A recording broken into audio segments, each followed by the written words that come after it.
G'day humans, welcome to the safe space for dangerous ideas. Are companies and universities becoming less tolerant of ideas that are a bit out there, a bit outré, a bit controversial, ideas that might be different from what the majority of people on campus or in the institution think are the right ways of thinking? If you're on the wrong side of history, are you getting excluded from not just polite society, but maybe even your job? The Coddling of the American Mind was a book, initially a cover piece in the Atlantic magazine, that hit the world like a lightning bolt.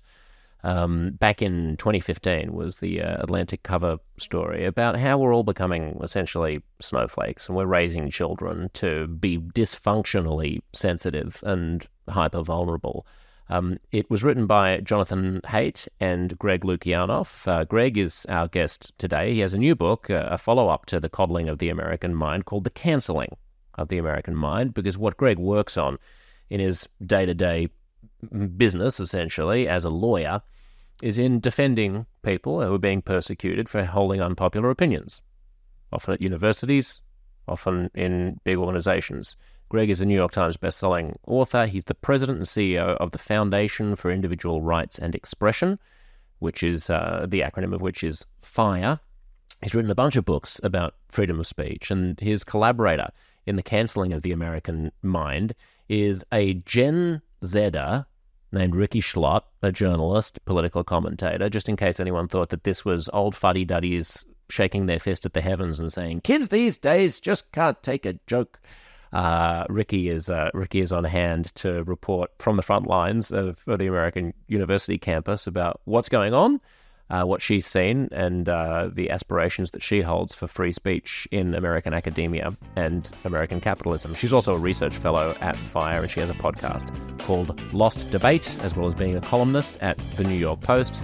Please enjoy the one and only Greg Lukianoff and Rikki Schlott.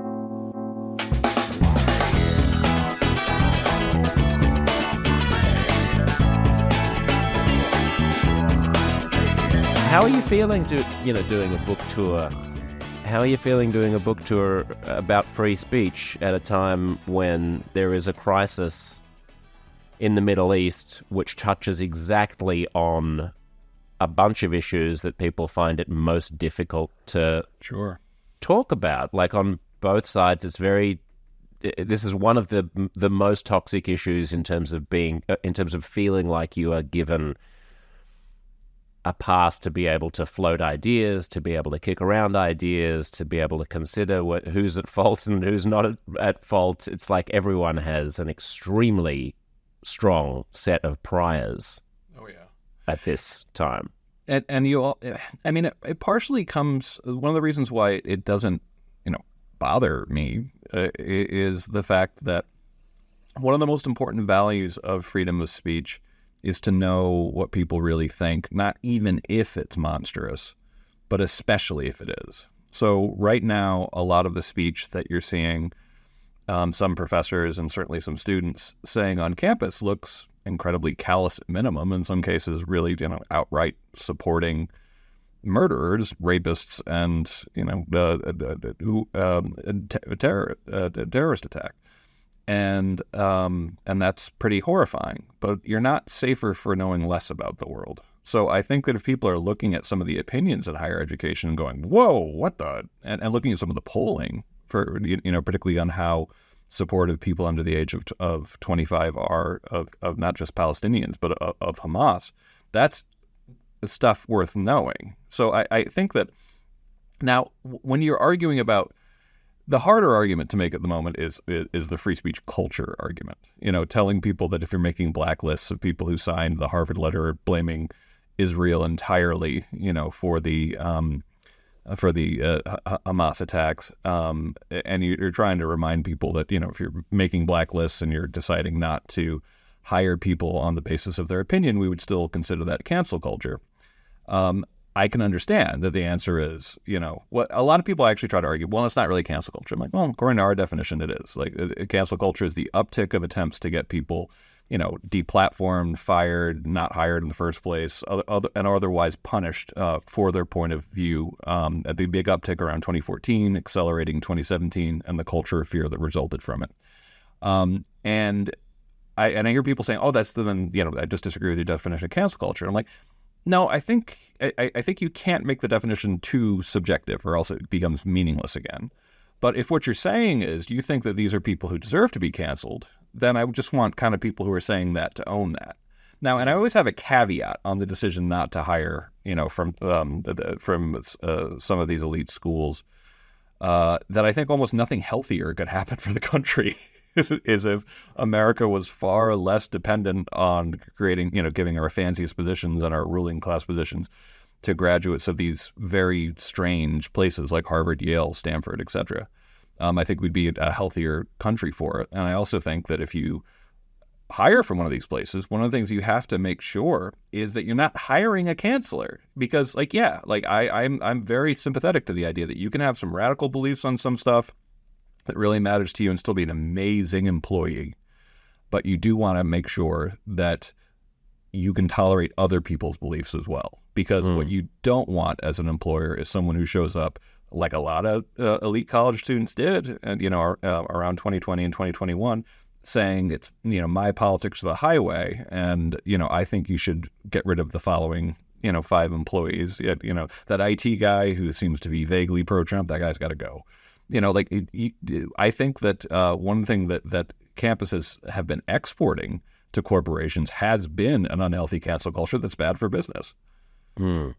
Rikki, there's something that's going on about safety, about violence, about my identity being attacked. I'm a visiting fellow at the University of Technology, Sydney, whose Dean of Social Sciences is one of the few people in Australia to be committed to fostering a culture of free speech on campus. And something that I see that I didn't see when I was studying there is a framing of what I would regard as disagreement into one of almost human resources questions about, if there's a huge gay pride parade and there's rainbow flags all over the place, the dissident gay person who speaks up and says, well, hang on, how long is pride actually going to be useful for? Does it maybe have collateral damage on young people who don't quite feel like they fit into the cliche of gayness? And, maybe there's a path towards sexual flourishing that doesn't go through the rigid identity of pride.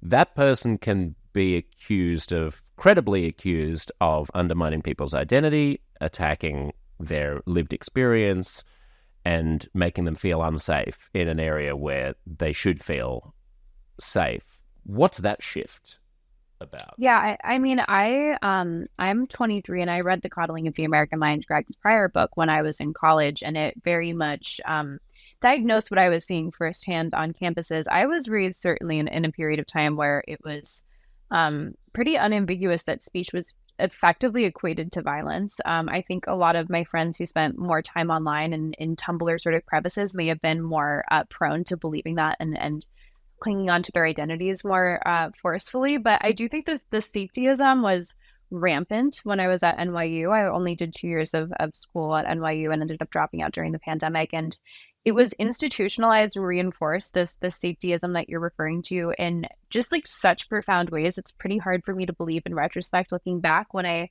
first ended up at NYU's campus, I went to the security center to get my ID to get into every building. And on the back of the ID, it tells you, here's 911, here's the student health services in case you have a medical emergency, the campus safety in case you have a safety issue, and the bias response hotline in case someone aggrieves you when you're on campus. And so I think literally from day one, the insinuation to young people that college campuses really put forth is that you could be assaulted verbally for your identity or for your politics or for whatever other protected category you may feel. And there's actually institutional hotlines and administrators on the other end that are there to attack words with sanction or with punishment. And I think that is something that really had a chilling effect for me on my college campus. And you see that same kind of mechanism being used by these Gen Zers who learn these tactics on campus and then show up at a job a couple of years later, and they use HR like they would a bias response hotline. So I think that it's infecting broader swaths of society in a really profound way. And certainly it's something that I was raised completely mired in. And it took like some serious thought myself and some serious reading on my own to actually pull myself out of some of the distortions of my generation, I would say. What was it? What did it for you? What clicked? For me, it was being a college student during the pandemic and being told that I should still be paying full tuition for Zoom school, which a credit to my mom for saying absolutely not, and you can go and take a semester off and do your own thing, and she helped flip me through that as long as I did something interesting and with my mind. And so I did a ton of reading of books that I had not been assigned in my. I did a 2-year condensed philosophy humanities program at NYU. So I did finish effectively what would have been a liberal arts degree in 2 years. And I pulled back and I said, what actually haven't I been assigned? And one of the things that just I can never like unlearn what I learned in the book On Liberty by John Stuart Mill. It's so profoundly impacted me in a way where it was like riding a bike and you can never get back to not knowing how to ride a bike. Or I mean, it was the fundamental values of what underpinned the society that I inherited that really just shook me from my complacency and made me animated to want to defend free speech and to defend the classical liberal values that make my country free and that I think we're becoming so complacent about. And is that not on the syllabus? What were you studying?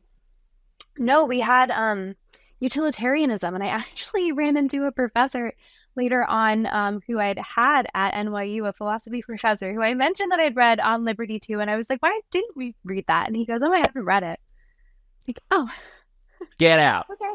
Yeah. Are you serious? He's a philosophy professor and he hasn't read On Liberty, one of the classic underpinning texts of Western liberal philosophy. Yeah, so I think that's the state of academia at the moment. I really want to find an old copy of On Liberty that I have, because I remember there being this absolutely patronizing like intro to a version of On Liberty that came out, I think, in like the 80s or 90s. That's kind of like, you know, not very taken very seriously today. Like it was this really dismissive kind of like, and it's a funny thing when people will kind of like poo-poo John Stuart Mill, and I'm kind of like, the man spoke Greek at 3. He's smarter than any of us. But also, I mean, you can poo-poo him, and I still think it's interesting in a philosophy class to read Karl Marx. It's interesting to read Jeremy Bentham. It's interesting to read utilitarians. It's interesting to read communists. But the idea that he would not be a foundational part of any tertiary education is extraordinary. Yeah. Well, no, poo-poo it as being like not like particularly good philosophy, and I'm like, no, he was actually trying to fix things in the real world, like the and you know. I think some of the people that read in this instead of Mill are comparatively simplistic thinkers. So the attack on a person's identity being equated with an attack on them. Can we just explore the boundary between ideas and attacks, or between, because they must bump into each other at some point, right? Mm-hmm. If I say that Jews are worthless human beings who should be eradicated from the face of the earth, that is an opinion. But it's obviously going to land as an extremely offensive attack on an individual Jewish student or worker. So we're drawing the boundary somewhere, right, about where beliefs and opinions bump into attacks. Is the boundary just being drawn too tight, or is that a fallacious boundary?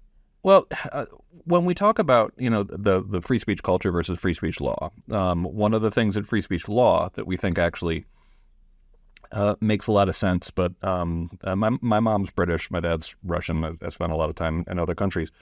America's never had a sense that there's like one modal American, and I think it's helpful to help us navigate being a genuinely multicultural, country. Is that there is no sense that kind of like there's a one type or idea of how Americans, should be. And that's one of the reasons why in First Amendment law, the bedrock principle from a 1989 case called Texas v. Johnson is you can't ban something simply because it's offensive.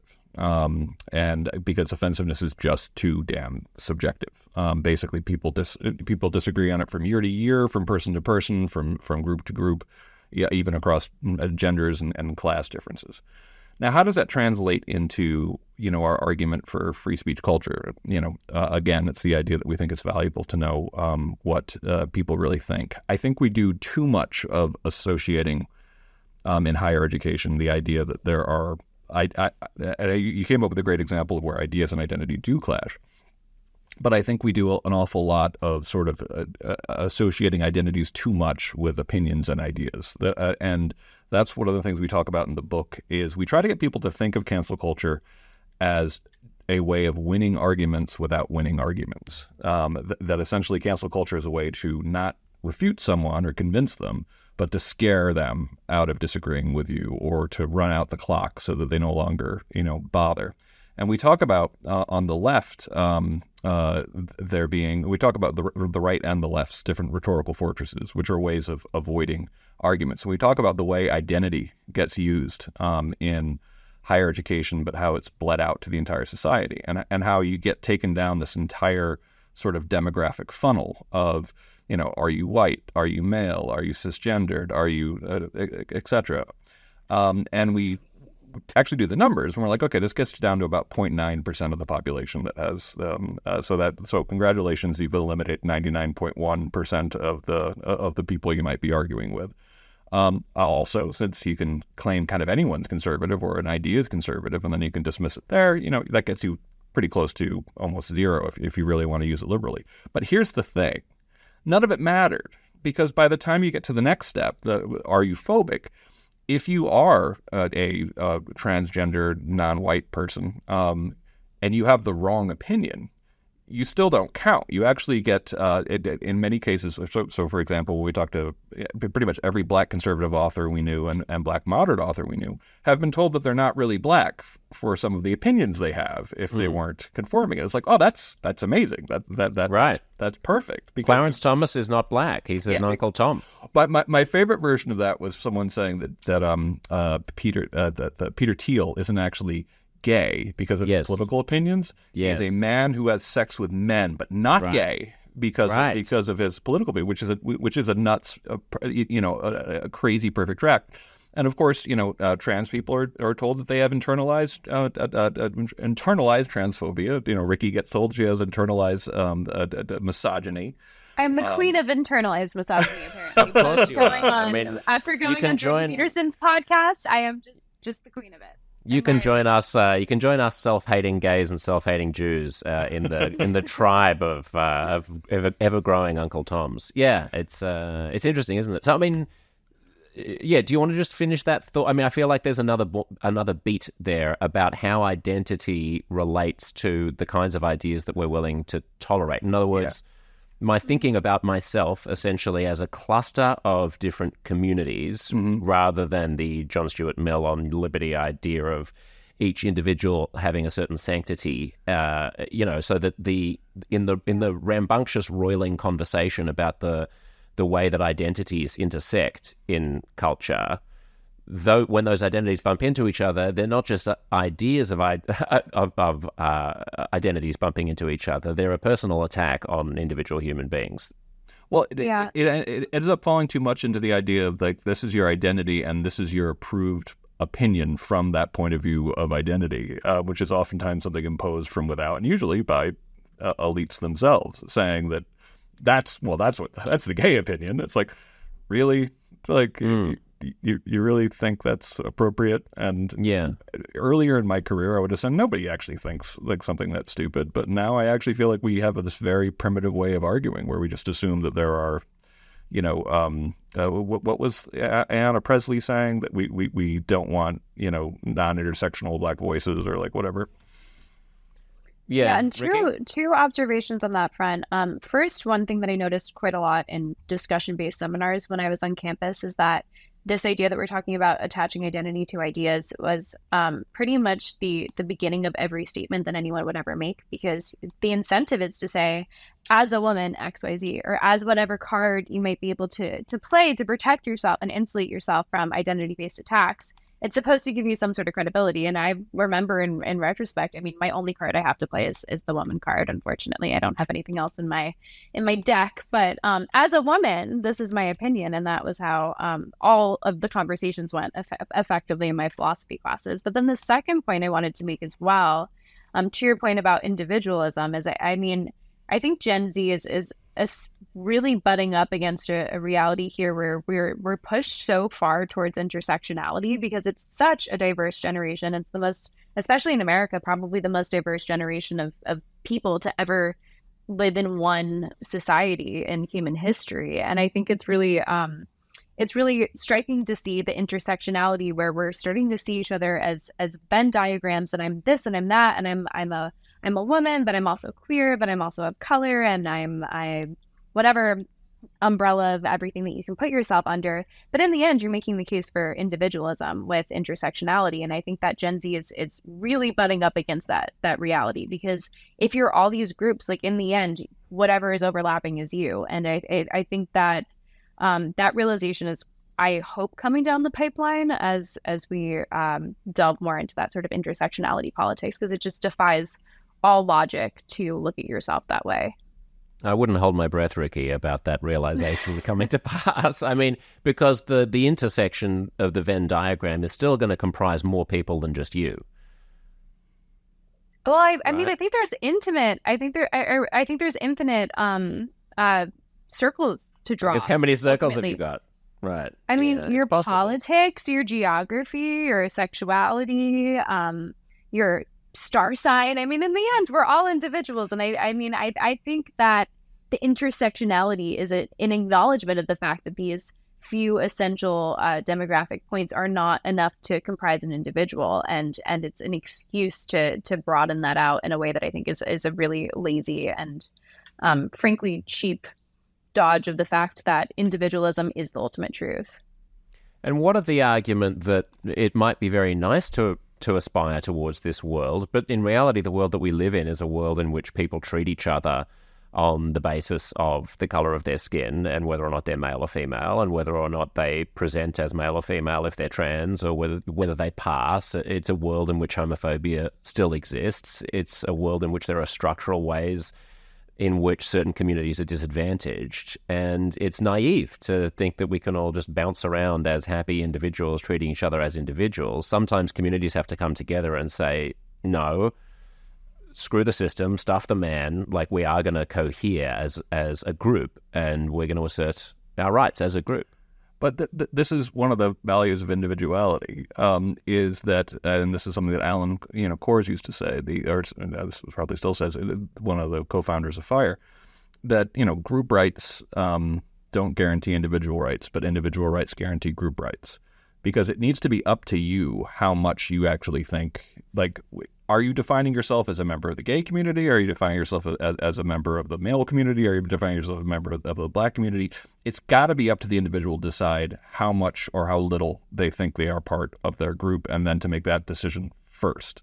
And when you work down... Right, but the activist would say, Greg, that it's not up to the black person who's trying to hail a cab whether or not the cab stops, even if they don't think of themselves as black. And it's not up to the young gay kid whether he gets teased for being effeminate or camp, even if he doesn't identify as LGBTQ.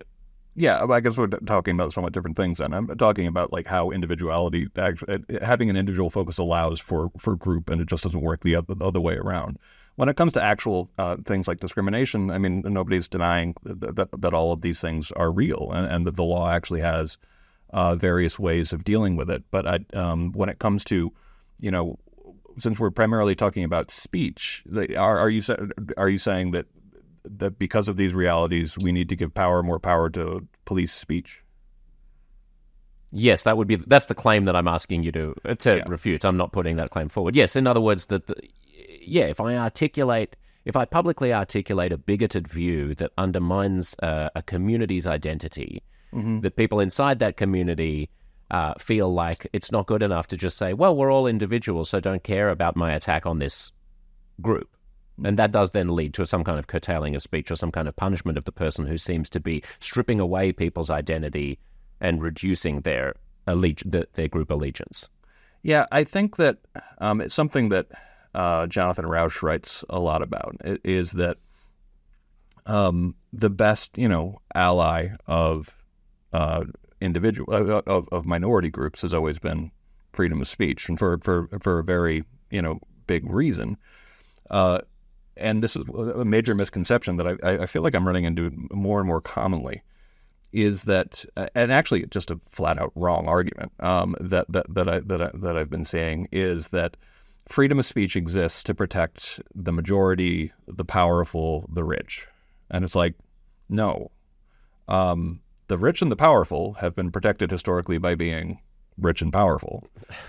In a democracy, the majority opinion is protected by the vote. You literally only need an idea of freedom of speech for minority opinions, for opinions that are unpopular with the majority, or opinions that are unpopular with the elites who run the country, or both. And I think about, so you've got to kind of factor the politics part of this in.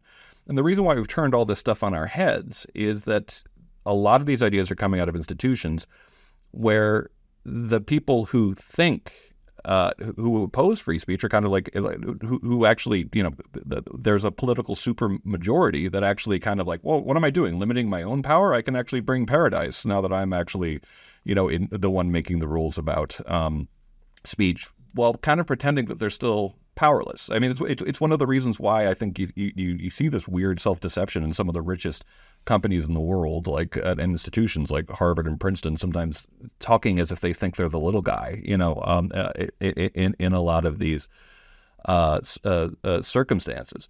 So first of all, like speech generally is something that you shouldn't trust power, to do right by the powerless.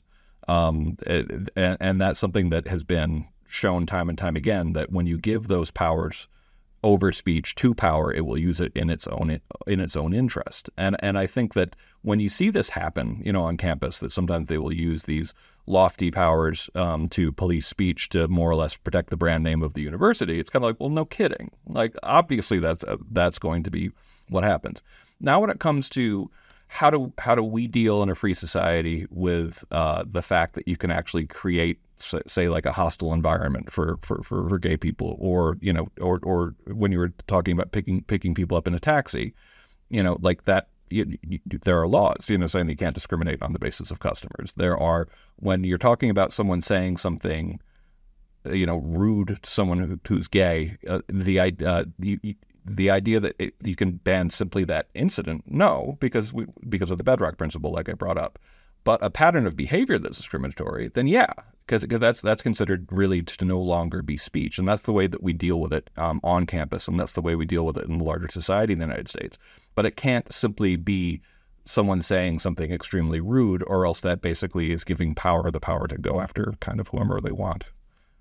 This power dynamic is interesting, Rikki. I find it fascinating that historically every attempt to curtail free speech has to be couched by the powerful as if it's on behalf of the powerless, and as if it's fighting against a bigger power. I mean, you see in authoritarian regimes, they always cast themselves as the underdog or the little guy who is trying to fight back against some pernicious influence or some community or some other nation that is trying to swamp them. In McCarthyism, it was freedom just struggling to survive against the onslaught of Soviet communism. The religious right will do this, about just trying to maintain some shred of dignity and sanctity and purity against an onslaught of filthy satirists or whatever it might be.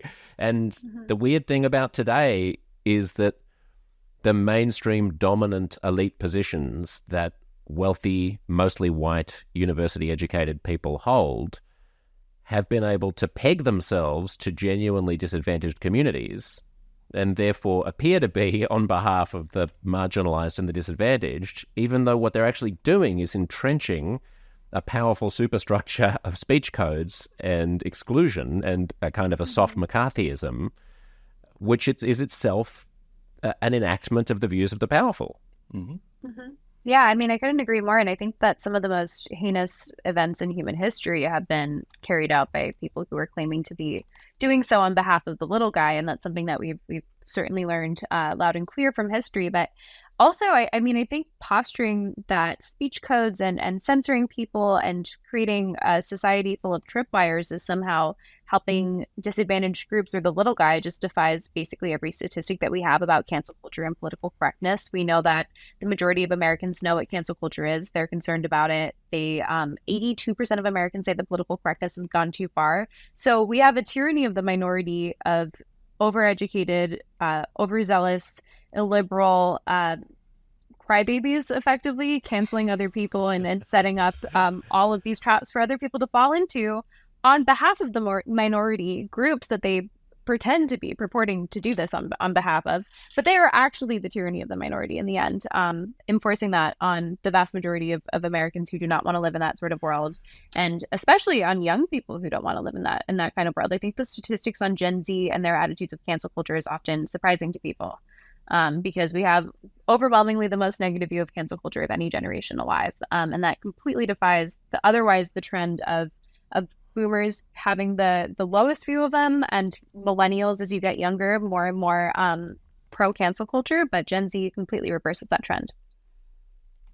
Let's talk about what hate speech is, if it is a thing at all, because Greg, when you were talking about Israel-Palestine and mentioning some of the questionable ideas that have come out of some institutions in expressing immediate reflexive knee-jerk solidarity, not just with Palestinians, but with the justification for the underlying causes of the trauma that's given rise to Hamas's actions, if they don't quite go so far as to say that that Hamas's actions were correct. I also see on the other side a great difficulty in trying to wrestle with what is the sustainability of Israel's position? What is the culpability of successive right-wing Israeli governments in settlement building? Is there anything going on with the failure to find a two-state solution? Like, you start talking that way, let alone start talking about whether Zionism as an ethnic concept has a place in the 21st century, and instantaneously any nuance gets collapsed into you're a self-hating Jew or you're an anti-Semite. And the same thing happens on the other side, where it's quite difficult to walk through the minefield. You only get 2 steps before you step on a mine that another person is able to then say, oh, I can dismiss this conversation. I don't even have to take part in it intellectually, because you're saying something that's beyond the pale, and you are now an X, and we don't debate X's. How do we back out of that? Yeah, I mean, it's interesting watching the sacred cows of universities change. And as far as I'm the president of the Foundation for Individual Rights and Expression. We defend freedom of speech all across the spectrum. We defend pro-Palestinians when they get in trouble, and that happens quite a bit. And Jewish students when they get in trouble, and pro-Israel students when they get in trouble, which also happens quite a bit. Definitely, when I talk to some activists, they think that the only thing going on with campus censorship is actually the censorship of the pro-Palestinian side, and that drives me completely nuts, because I'm like, no, it's actually, in the grand scheme of things, it's actually a relatively small percentage. But when there are that many taboos around a topic, it does make it almost incredibly difficult to argue through. Now, what should universities be doing to make these kind of discussions, to teach people to have more productive discussions around serious topics? They should be teaching people not to engage in logical fallacies, which we call in the book the obstacle course. They should not be telling them to engage in cheap ad hominem dodges, which we call the minefield, for the kinds that both sides use in the book. And they should not be engaged in what we've already addressed as the perfect rhetorical fortress, and they should not be expanding their existing beliefs into semi-sacred taboo beliefs, basically like to contradict it as a taboo.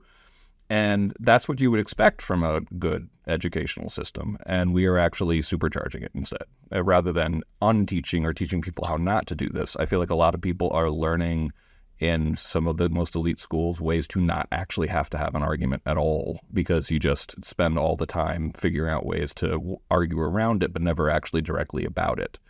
And there's not going to be any chance for the dialogue that you want if we allow all these cheap rhetorical tactics to keep running out the clock, frankly. Mm. And it's not just cheap rhetorical tactics, Rikki. It's also protest. I mean, I can't imagine trying to give a speech about Israel and Gaza at the moment on a campus that attempted to encompass the views of both sides without at least one of the sides getting shouted down. Just shouting down, just being like, we're not going to tolerate hate on campus. Enough is enough. Yeah, I mean, we have case after case in the book. We go through it, like, interspersed throughout our case studies of just in unbelievable explosions of illiberalism on campuses across the country, and particularly at the most elite campuses as well. And I think that there is a kind of disproportionate attention paid to the squeakiest wheels, who tend to be very much concentrated at the most elite universities. At FIRE's rankings this year, Harvard was by far the lowest ranking school for free speech in the state of free speech. And I think that our elite institutions rightfully garner a lot of the headlines and also push kids into the most prestigious positions in society as well. And so we spend a lot of time talking about that. But I do think that it does give us a little bit of a distorted view of the broader generation of young people who are coming up, even though I don't think that we really fully understand free speech by and large, and why it's an important cultural touchstone that we all need to buy into maintaining. I do think that there is a hunger for more young people to want to fight back against cancel culture. They just don't really know exactly how to, because they've not been taught and really armed with the free speech culture values that could supplant cancel culture. But I do think that all the attention that we pay to the most obnoxious and illiberal students on the most elite campuses does kind of distort the view of a generation that's coming up and actually craving some sort of restorative vision to a better place. And what does it mean to be cancelled to you, Rikki? How are you guys defining it? Like, there's a kind of, there's a theme. We've heard about sort of consequence culture, not cancel culture. I work at the national public broadcaster here in Australia, the Australian Broadcasting Corporation. I'm routinely asked, do I think that my extracurricular pursuits like this podcast and my other interests will get me fired someday? To which I say it's entirely possible, and then I'll go off on YouTube and I'll do this podcast more and everything will be fine. And when everything is fine, people will say, see, there was no cancel culture. Josh might have been pushed out because he liked triggering tripwires and talking about things in a delicate and nuanced way that, is not considered polite in elite society anymore. But he's doing fine. He's in the independent media. What cancellation? What is cancellation? Yeah, so we define cancel culture as the uptick of attempts to get people fired, censored, or otherwise punished for their speech. That starts in 2014 and really accelerates in 2017, and also the culture of fear that surrounds that uptick. And I think a few things to what you're saying is I do think that cancel culture is more than just the elite people who land on their feet. Like J.K. Rowling's an example that people love to point out, and they say, well, she's still a billionaire and she's just fine and she has her Twitter account. But we often concentrate on the celebrities that do land on their feet and they do just fine and they do garner the headlines and they are the names that we know, but not the countless nameless mass of people who've been canceled as well. And I can say as a young person who's writing about this issue that I am hearing from parent after parent after parent who tell me that their high schooler or their middle schooler has been caught up in a cancel culture campaign. They'll never make a headline. We'll never hear the stories of all the people who got pushed out of corporations, who signed an NDA. And so it's not just the people who land on their feet. It is a countless mass of people who have been made an example of. And then on top of that, cancel culture is not just about its direct victims. It's about the larger self-censoring environment that it creates. And I mean, for myself, for example, I think my college career was definitely undercut by the fact that I arrived on campus with an understanding that if I wanted to fit in and have a social life at a place like NYU, a very progressive university, as a right-leaning libertarian that I needed to self-censor. And statistically speaking, we see that a majority of students say that they self-censor at least some point in time. And so as much as it's embarrassing to admit, and they're now loud and proud on my bookshelves, I hid books under my bed in my freshman dorm at NYU because I was afraid of the social consequences of being authentic to myself. So I think cancel culture is not just about the individual teardowns, which can be heinous and ad hominem and cruel and cheap and mean in a way that we call out very seriously in the book, but it's also about the way that it distorts and makes an example of one person and just has a ripple effect in society at large. Greg, we don't want people to feel suppressed, as Rikki did in their work environment or on university campuses. By the same token, the state of Victoria in Australia, where Melbourne is, the country's largest city, has just passed a law outlawing Nazi salutes and Nazi paraphernalia. This predates the Israel-Gaza situation. This is a moving trend in Australian states to outlaw that. And the argument would be, okay, if you have some kind of idea that is worth engaging with, then maybe we don't want you to be suppressed.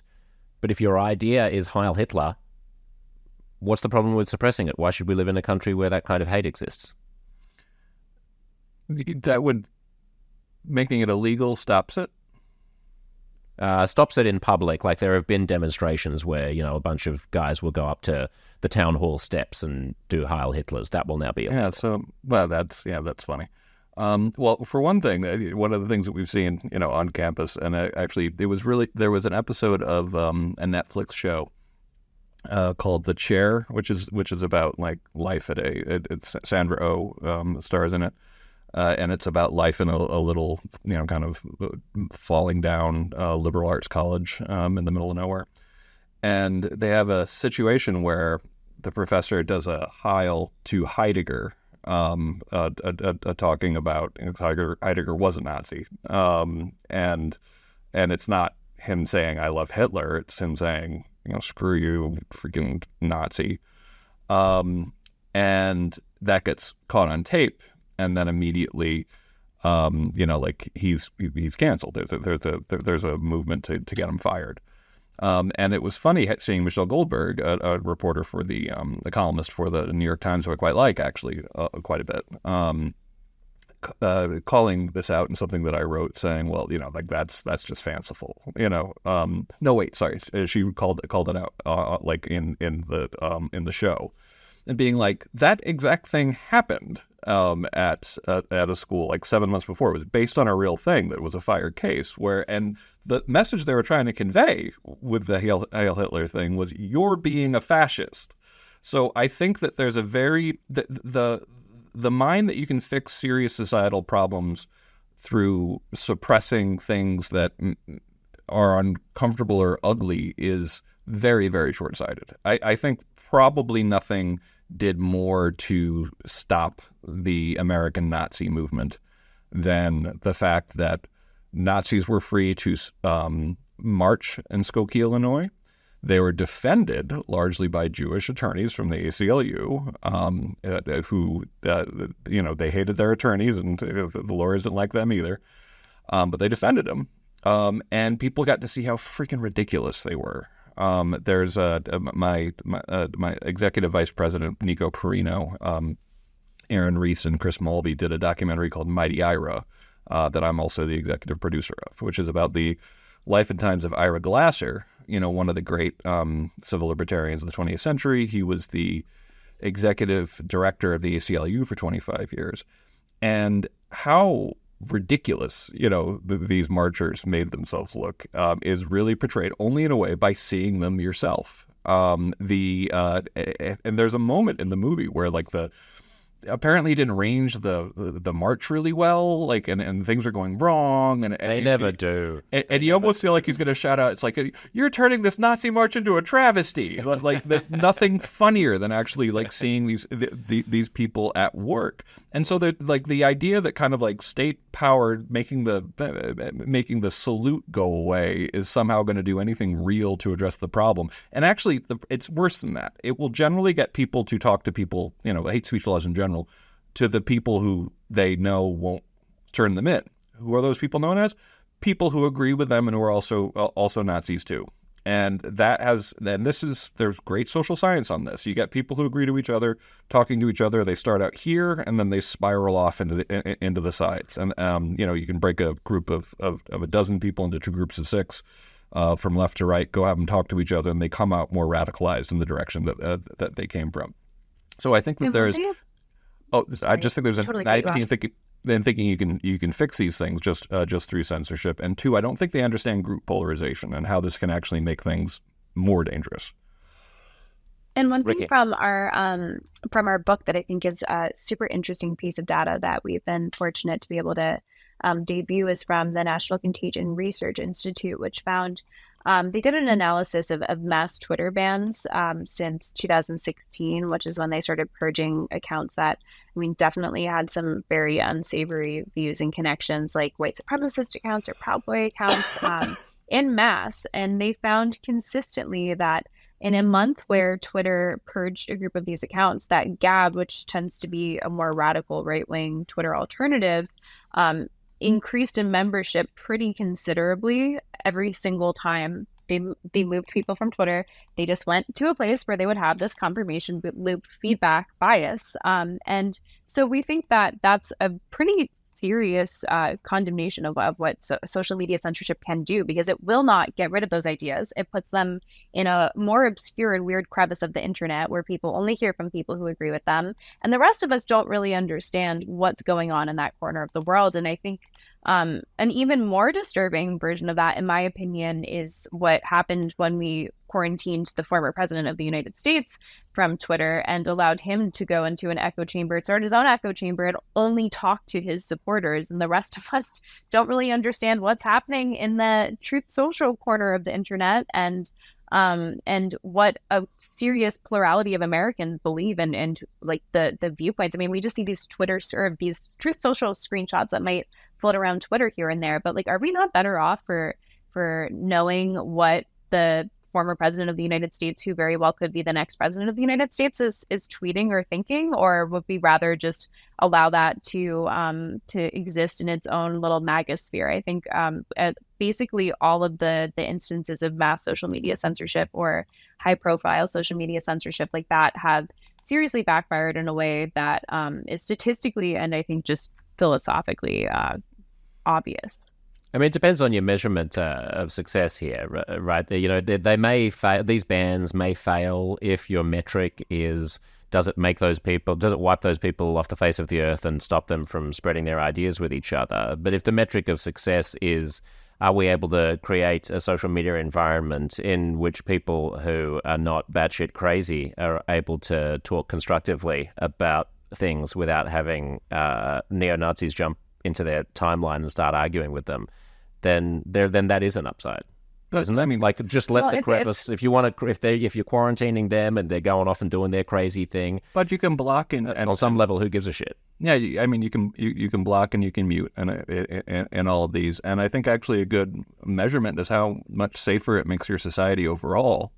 And what I'm saying is that by having something that feels good, kind of the short term, can actually have really pernicious long term effects, that you actually send these groups off to become much more dangerous and much more radicalized, and you take them out of the public view as well. And there's also, a simple premise about conspiracy theorists. If you're battling a conspiracy theorist who believes that there's a conspiracy to shut them up, do absolutely nothing like a conspiracy to shut them up.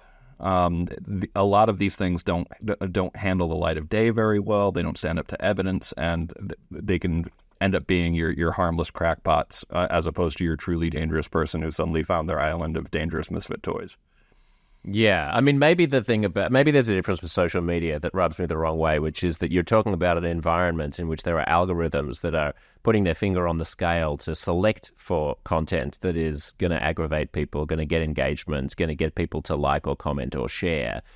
Therefore, there's a bias towards reinforcing things you already believe, demonizing ideas that you don't believe, and the nuanced position is proactively drowned out by the algorithm.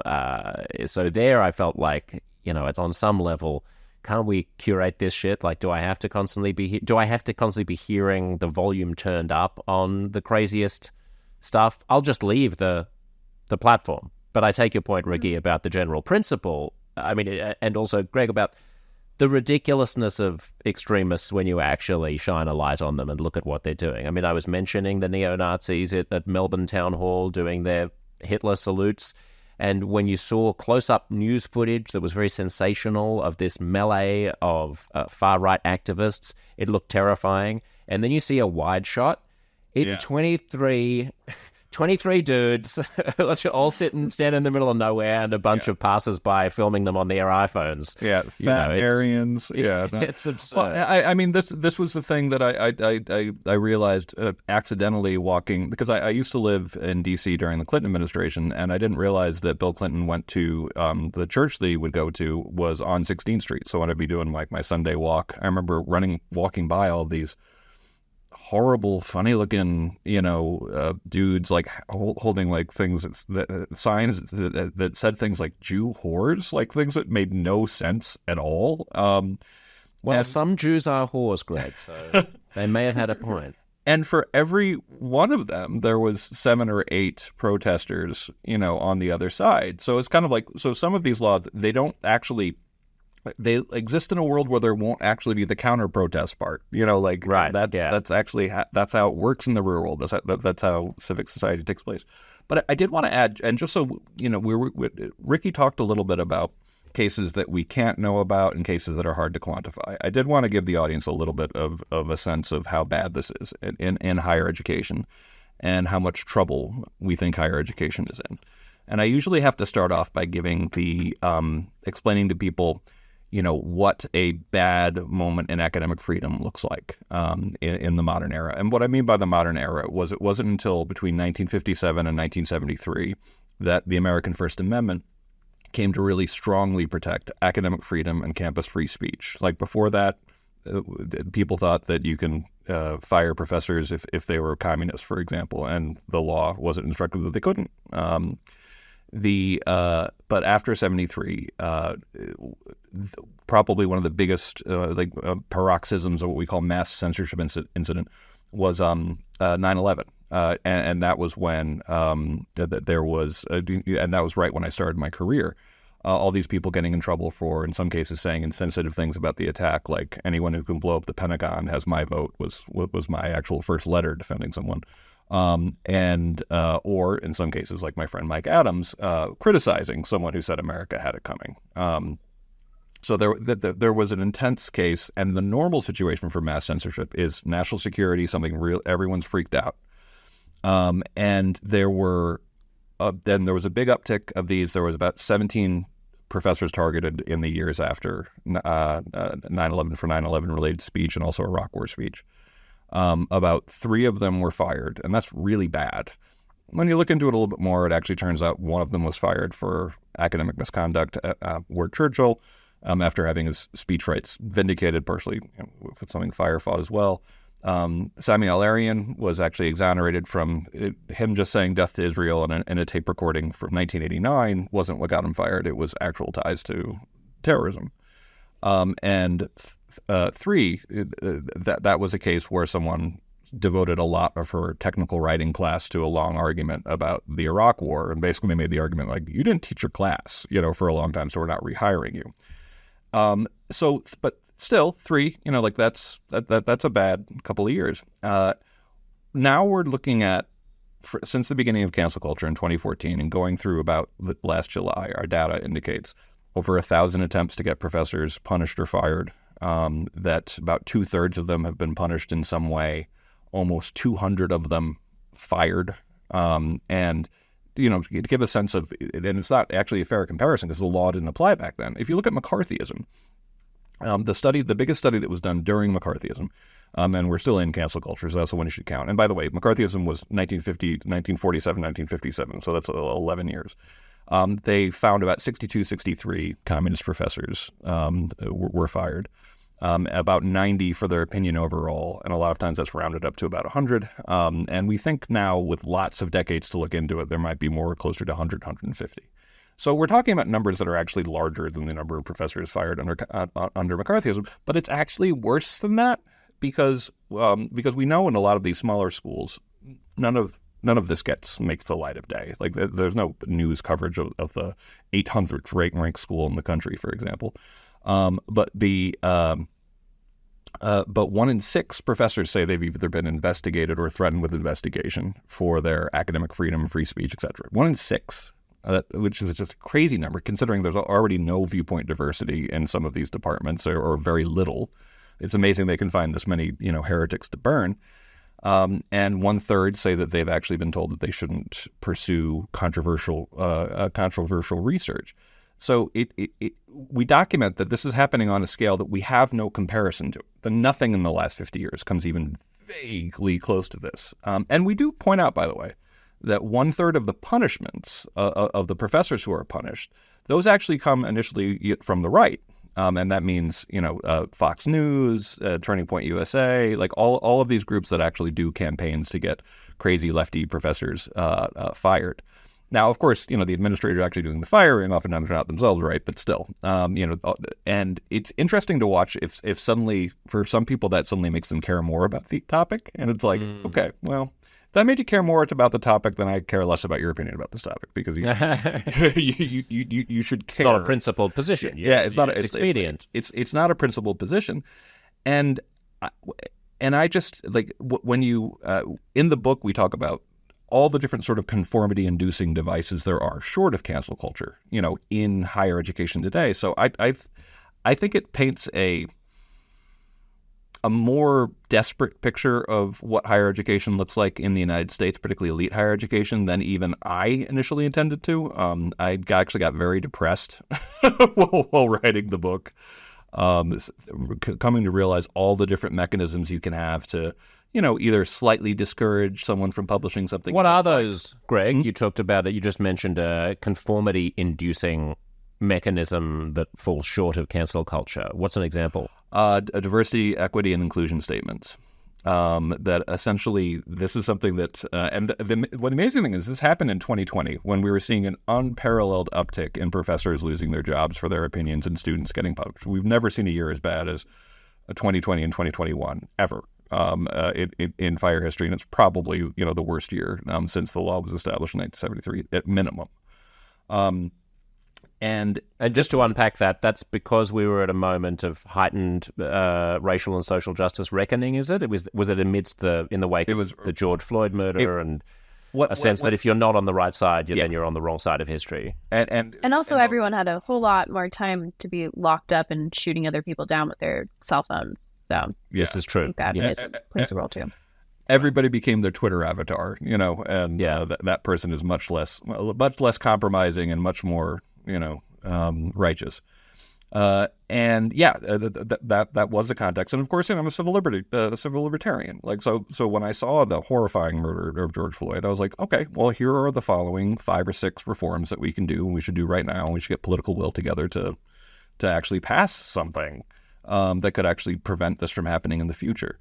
But unfortunately on campus, it turned into a situation where people were producing like old columns that people wrote years ago, or old tweets or old videos that people made when they were 14, in an effort to get people canceled, to get people their admissions to schools pulled. But the diversity, equity, and inclusion statements, they're about, depending on how they're phrased, they're mandatory at almost every stage in higher education now. The kind of things you have to fill one out before you go to higher ed, and for almost any job that you could get all the way up. And when you look at the way these are phrased, they're asking you for your, to show your commitment to DEI principles. And it's like, okay, that's a political litmus test. There is literally no way that you can evaluate this without evaluating someone's politics. And if someone came in who was more conservative and kind of like, actually, I believe, all people are equal, or actually, I don't buy into a lot of the ideology that's baked into DEI, you believe me, you're not getting the job.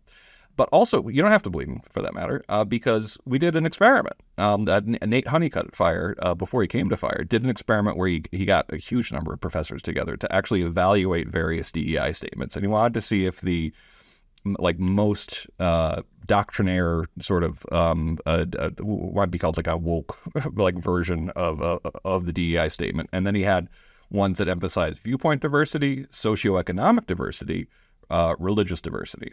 And the only one that would get you hired routinely was actually the one that was the most doctrinaire. The other ones would not. Even the socioeconomic one, which killed me, because I think that that's actually the diversity that's most lacking in higher education, is not enough poor kids, frankly. So by having that at every stage, when they're clearly political litmus tests, in a time where viewpoint diversity is already very low, you're weeding the pool even further for more conformist students. And then add to that what Rikki brought up, the bias-related incident programs, the fact that you get a phone number sometimes to anonymously report your professors and anonymously report your fellow students for offensive speech. And so we try to layer them on top of each other to show like how we should be doing the precise opposite. We should have non-conformity inducing pressures. And Rikki, those incentives to essentially dob in a classmate or a snitch, as you would say in America, is it making people worse at arguing for their own positions? I mean, I've had a few conversations recently with friends and colleagues where I've been amazed at how bad they are at articulating why they believe what they believe. They just parrot what sounds to me like something that they've read somewhere online or that they've seen in a YouTube talk. And I try to interrogate it, and they go, I mean, because it's good. Why would you want to be nasty to people? Why would you want to belittle people? Why would you want to make people feel bad? Like, what's the point of that? Mm-hmm. And I'm like, because I like ideas. Because I want to find out what's true. And sometimes that requires treading on people's toes. Are people getting worse?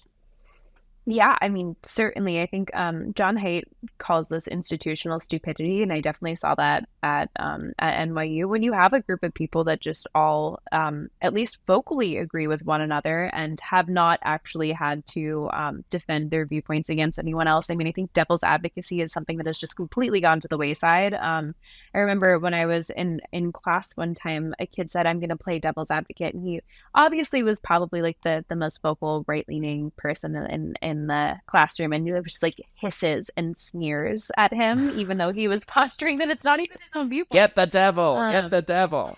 Yeah, I mean, it's disturbing to me because when I was at NYU, I've told this story before, but I self-censored for 2 years, and then the pandemic happened, and I said, screw it, I'm gonna write about the free speech problem on campus, and I wrote for the New York Post.